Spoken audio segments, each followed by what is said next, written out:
Curry ఎలా చేయాలో ఈరోజు చూద్దాం. ఈ కీమా కర్రీని వేడి వేడి అన్నంలో కలుపుకొని తీశారంటే ఆహా! అమృతంలా ఉంటుందండి. అందుకోసం ఎర్రగడ్డ ఒకటి, 3 టమాటాలు, 2 పచ్చిమిర్చి కట్ చేసి, కరివేపాకు, కొత్తిమీర తీసి పక్కన పెట్టుకోవాలి.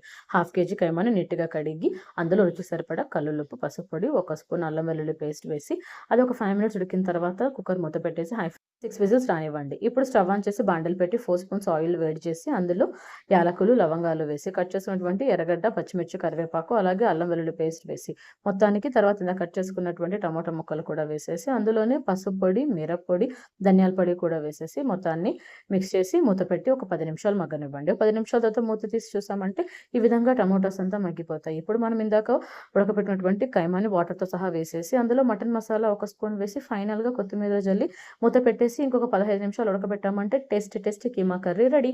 ఈ వీడియో మీకు నచ్చితే లైక్ చేయండి. అలాగే నా ఛానెల్‌ని సబ్స్క్రైబ్ చేసుకోండి. ఈ రెసిపీ ఎలా ఉందో కామెంట్ చేయండి. Thanks for watching. బాయ్.